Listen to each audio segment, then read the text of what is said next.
Two interns at a prestigious fashion magazine compete for one job offer while carrying on a secret affair. Office politics and a betrayal by a trusted mentor force them to decide what matters most. The Internship, Chapter 1, First Impressions. The elevator doors slid open to reveal the marble-floored lobby of Lumineux Magazine, and Maya Chen's breath caught in her throat. This was it, the most prestigious fashion publication in New York City, and somehow, miraculously, she'd landed a summer internship here. "Move," someone muttered behind her, and Maya stumbled forward, her portfolio case bumping against her hip. She turned to apologize and found herself face to face with quite possibly the most attractive man she'd ever seen. Tall, with dark wavy hair that looked deliberately tousled, sharp cheekbones, and eyes the color of expensive whiskey. He wore a crisp white button-down with the sleeves rolled up, revealing tanned forearms, and carried a leather messenger bag with the casual confidence of someone who belonged in places like this. "Sorry," Maya managed, tucking a strand of her long black hair behind her ear. He barely glanced at her, already striding toward the reception desk with purposeful steps. Maya felt a flush of irritation cut through her nervousness. Rude. Maya Chen, the receptionist, a woman with platinum hair and cat-eye glasses, smiled warmly. "Welcome, we're so excited to have you. And you must be Alex," she checked her tablet. "Ethan Rodriguez? Perfect, you're both here. I'll let Celeste know." Maya's stomach dropped. "Both here?" She glanced at the rude elevator guy, Ethan, who was now looking at her with what she could only describe as cool assessment. "You're the other intern?" His voice was smooth, educated, with just a hint of a Queen's accent underneath. "One of them, apparently," Maya replied, lifting her chin. She hadn't fought her way through Columbia's fashion journalism program to be intimidated by some pretty boy with an attitude. "Actually," the receptionist interjected, "there's been a small change to the program. Budget cuts, unfortunately. There will only be one permanent position offered at the end of the summer. Celeste will explain everything." The air between Maya and Ethan suddenly felt charged with competition. His amber eyes narrowed slightly, and she watched his jaw tighten. Good. Let him know she wasn't going to roll over. Celeste Laurent swept into the lobby moments later, a vision in a tailored black jumpsuit, her silver hair cut in a severe bob that somehow made her look both intimidating and chic. At 55, she was a legend in fashion journalism, and Maya had idolized her for years. "My darlings," Celeste said, her French accent adding elegance to everything. Come, we have much to discuss." Chapter 2, The Competition Begins. The first week was a blur of coffee runs, sample organization, and sitting in on editorial meetings that felt like watching a different language being spoken. Maya quickly learned that Lumineux operated on chaos, brilliance, and ruthless efficiency in equal measure. Ethan, she discovered, had graduated from Parsons with a degree in fashion design before pivoting to journalism. He had an eye for detail that was infuriating and impressive in equal measure. When they were assigned to work together on pulling looks for an upcoming shoot, he could identify a Balenciaga hem from across the room. "That's a knockoff," he said, not even looking up from the rack he was sorting through. "The stitching's wrong." Maya examined the dress more closely and cursed silently. He was right. "Good catch," she admitted grudgingly. He glanced at her then, and something flickered in his expression. Surprise, maybe, or respect. "You don't have to sound like it physically pains you to compliment me." "Doesn't it pain you to compliment me?" she shot back. A slow smile spread across his face, transforming it from merely handsome to absolutely devastating. "I haven't found anything worth complimenting yet." Maya threw a fabric swatch at him, but that night, working late to finish preparations for the shoot, things shifted. The office had emptied out, leaving just the two of them in the fashion closet, surrounded by thousands of dollars worth of clothing and the soft glow of LED strips. "Hand me that Alexandra McQueen," Ethan said, balanced precariously on a ladder. Maya grabbed the garment bag and moved closer. As she handed it up, the ladder wobbled. Instinctively, she reached out to steady it, her hand landing on Ethan's calf. Even through his pants, she could feel the warmth of his skin, the solid muscle underneath. He looked down at her, and the air suddenly felt thinner. "Thanks," he said quietly. "Don't fall. I need the competition." Her voice came out breathier than she intended. "Is that the only reason?" The question hung between them, loaded with something dangerous and electric. Maya stepped back, heart hammering. What else would there be? Ethan descended the ladder slowly, deliberately, until he was standing in front of her. Too close, close enough that she could smell his cologne, something woody and expensive. "I don't know," he murmured. "You tell me." She should have moved away, should have maintained the professional distance, should have remembered that only one of them would get the job at the end of summer. Instead, she swayed forward slightly, drawn by something she didn't want to name. The sound of the elevator dinging snapped them both back to reality. They sprung apart as Marcus, the photo director, stepped out. "Burning the midnight oil?" he called. "That's what I like to see. But go home, kids. Tomorrow's going to be harsh." I love making these videos for you. If you liked this story, then please like, subscribe to my channel, and switch on the notifications for more entertaining stories. Please also leave a comment for any story suggestions. Maya grabbed her bag without looking at Ethan. "See you tomorrow." She felt his eyes on her all the way to the elevator. Chapter 3: Crossing Lines. The fashion shoot was chaos. The photographer was having a meltdown over the lighting. One of the models was late, and Celeste was on a warpath about the accessories not matching her vision. "Maya, the Chanel, now!" Celeste's assistant, Dominique, shouted. Maya ran, returning with 3 different Chanel bags. "Which one?" "The black quilted, obviously," Ethan said, appearing at her elbow with a selection of shoes. "And these Louboutins, trust me." Maya wanted to argue on principle, but he was right. When Celeste saw the pairing, her expression softened into approval. "Good instincts," she said. And Maya wasn't sure if she was talking to one or both of them. After the shoot wrapped at nearly midnight, Maya found Ethan on the building's rooftop terrace, a secret spot Dominique had shown them. The city glittered below, 1,000 stories in light. "Celebrating?" she asked, stepping out into the warm summer night. "Surviving," he corrected, turning to face her. He'd loosened his tie, and there was a smudge of makeup on his collar from one of the models. "You did good today." "So did you." She moved to stand beside him at the railing. "We make a decent team." "Terrible enemies, though," he said with a slight smile. "The worst." A breeze picked up, and Maya shivered in her sleeveless blouse. Without a word, Ethan shrugged off his jacket and draped it over her shoulders. The gesture was so unexpectedly gentle that Maya felt something crack in her carefully maintained defenses. "Ethan, I can't stop thinking about you," he said abruptly. "It's extremely inconvenient." Maya's breath caught. "We're competing for the same job." "I know, this is a terrible idea." "I know that too." They stared at each other, the city humming around them, possibility and impossibility, balanced on a knife's edge. "One of us is going to lose," Maya whispered. "Then let's make it worth it." He stepped closer, giving her every opportunity to pull away, to be sensible, to protect herself. Instead, Maya closed the remaining distance and kissed him. It was nothing like she'd imagined, and she'd imagined it more than she wanted to admit. His lips were soft but demanding, one hand cupping her face, while the other pulled her closer by the waist. She gasped against his mouth, and he took advantage, deepening the kiss until Maya forgot about the competition, the job, everything except the feel of him against her. When they finally broke apart, both breathing hard, Ethan pressed his forehead to hers. "We're idiots," he said. "Complete idiots," Maya agreed. He kissed her again. Chapter 4: Secret Affairs. They agreed to keep it quiet.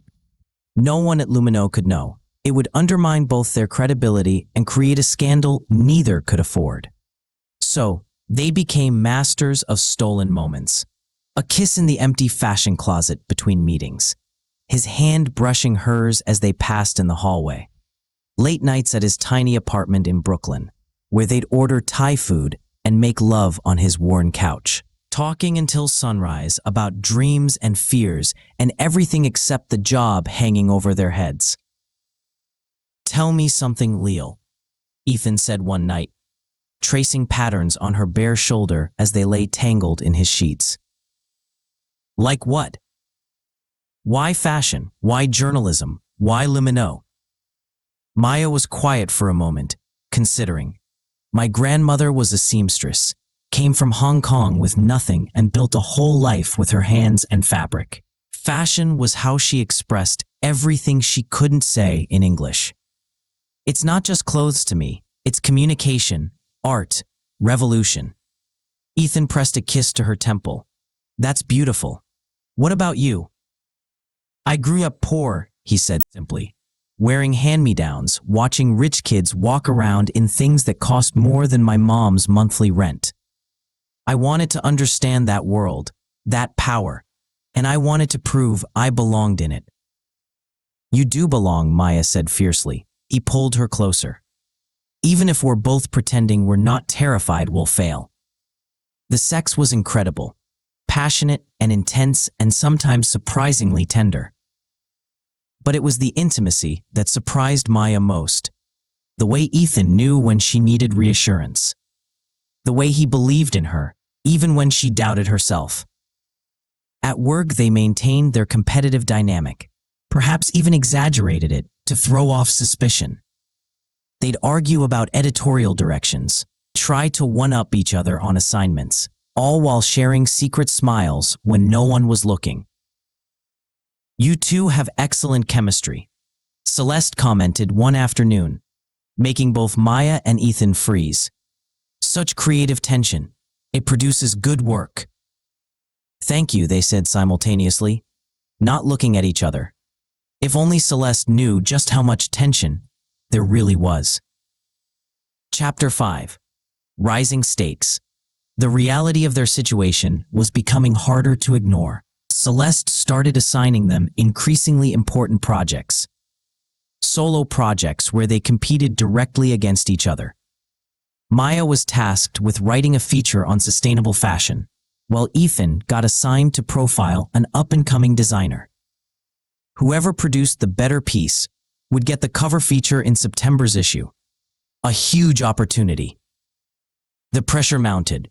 Maya found herself working later, sleeping less, stress eating her way through bags of hot Cheetos at her desk. She'd see Ethan across the office, equally exhausted, and want nothing more than to go to him, to find comfort in his arms. But they'd agreed. At work, they were competitors first. One particularly harsh night, Maya was still at her desk at 2 a.m., struggling with her article structure. She sensed rather than heard Ethan approach. "Go home," he said softly. "Can't. This article is a mess." He was quiet for a moment, and she could feel him warring with himself. "Then, your opening is buried. You're starting with context when you should start with emotion. Lead with the designer's story. Then expand to the broader sustainable movement." Maya looked up at him, shocked. "You're helping me? We're competing." "I know." His expression was conflicted. "But I also care about you more than I care about winning." Her eyes filled with unexpected tears. "Ethan, don't. Just fix your article. Make it brilliant. Beat me if you're better." He brushed his fingers across her cheek, a ghost of a touch. "I want you to win on merit, not because I sabotaged myself. Understand?" She nodded, not trusting her voice. He left, and Maya stared at her screen, something warm and terrifying blooming in her chest. She was falling in love with him. Chapter 6. The Betrayal. The articles were due on Friday. Maya turned hers in on Thursday night, confident she'd done her best work yet. She'd followed Ethan's advice, and the piece had transformed into something she was genuinely proud of. Friday morning, she arrived early, nervous energy keeping her awake. As she approached her desk, she heard voices from Celeste's office, Celeste and Dominique, who'd become something of a mentor to both interns. The Chen piece is excellent, Celeste was saying. Fresh perspective, emotional depth, much stronger than Rodriguez's. Maya's heart soared. Then Dominique spoke. Are you sure you want to give it to her? I mean, considering her relationship with Ethan? Maya froze. What relationship? Celeste's voice had gone cold. They've been sleeping together for weeks. I've seen them leaving together, and Marcus mentioned seeing them kissing in the fashion closet. I thought you knew. Silence. Then, no, I did not know. Maya felt sick. Dominique had seemed so supportive, so genuine. She'd given them advice, helped them navigate office politics. And all the while, this is extremely disappointing, Celeste continued. It undermines the entire internship program. How can I trust their work is objective? How do I know they haven't been helping each other? Exactly my concern, Dominique said smoothly. Perhaps the safer choice for the permanent position would be… You, Celeste interrupted, her tone sharp. This is convenient timing, Dominique. Bringing this to me, right as your contract is up for renewal. I've just looking out for Lumineux's reputation. Maya's hands were shaking. She needed to find Ethan, needed to figure out what to do. She turned to leave and ran directly into him. Maya, what's wrong?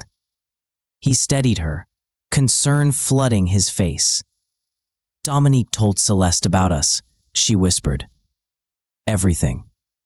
The color drained from his face. Fuck. Ethan, what do we do? Before he could answer, Celeste's door opened. Maya, Ethan, my office, now. Chapter 7, Consequences. Celeste sat behind her desk, fingers steepled, expression unreadable. Dominique stood beside her, looking professionally sympathetic in a way that made Maya want to scream. I'm going to ask you this once, Celeste said. Have you two been involved romantically during your internship? Maya and Ethan exchanged glances. She could see him calculating, trying to figure out if there was any way to spin this, to salvage the situation. Yes, Maya said clearly. We have. Ethan's head snapped toward her, surprised, but then he nodded. Yes, we've been seeing each other. I see. Celeste's disappointment was palpable. You understand this is a serious breach of professional conduct. The internship program is highly competitive, precisely because we need to maintain absolute standards of integrity. With respect, Ethan said, his voice steady. Our personal relationship hasn't affected the quality of our work. If anything… How can I be sure of that? Celeste interrupted. How do I know you haven't been collaborating inappropriately? Sharing information, helping each other. We have been helping each other, Maya said, and felt Ethan tense beside her. Because that's what journalists do. We workshop ideas, we edit each other's work, we challenge each other to be better. Yes, we're also sleeping together.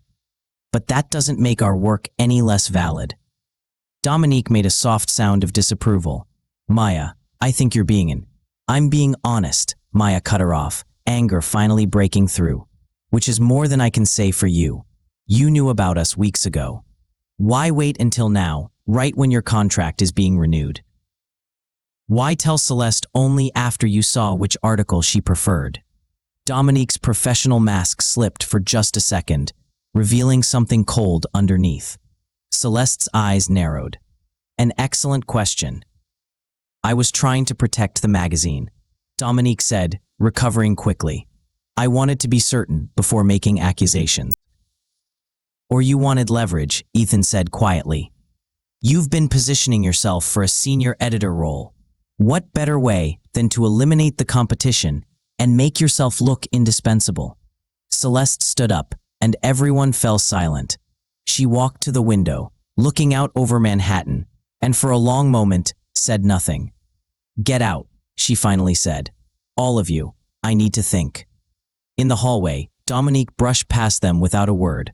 Maya leaned against the wall, feeling like she might throw up.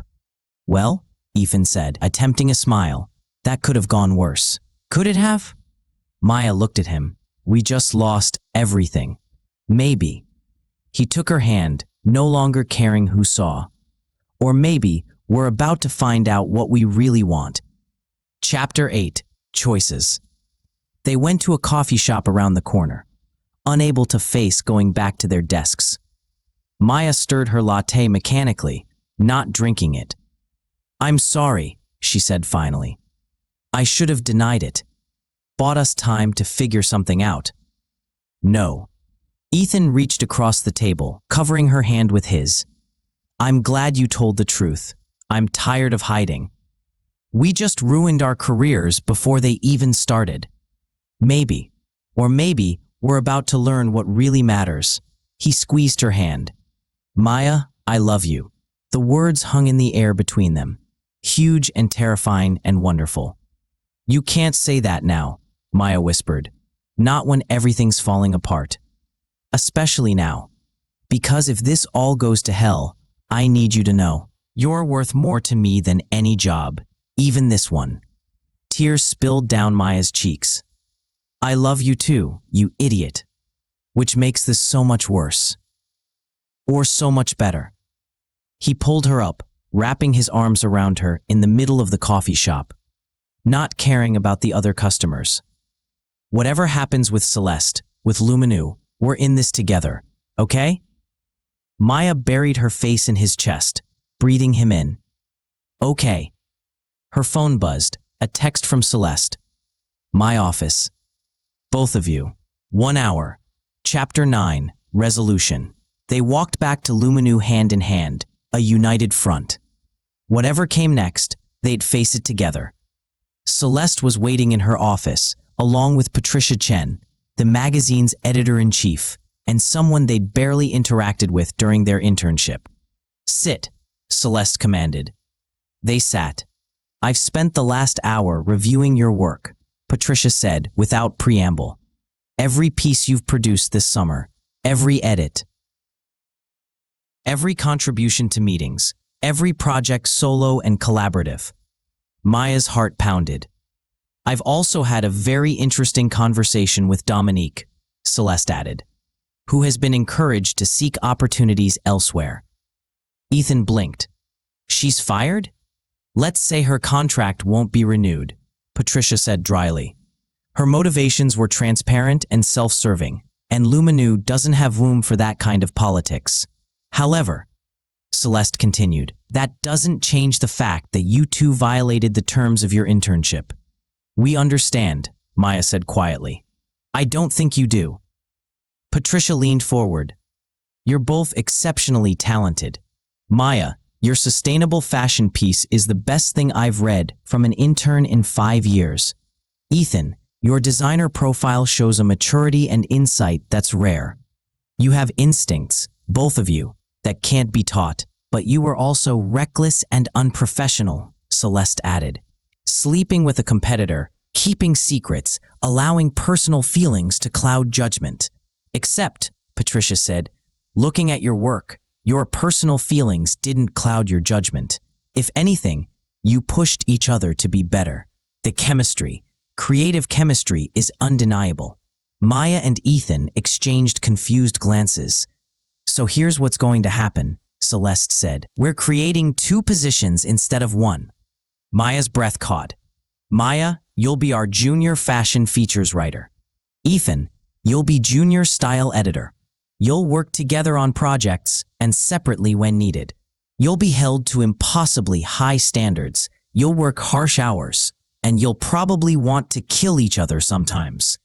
And if you're going to be together," Patricia added, "you're going to be transparently together. No more secrets. Office relationships aren't forbidden. Office secrets are."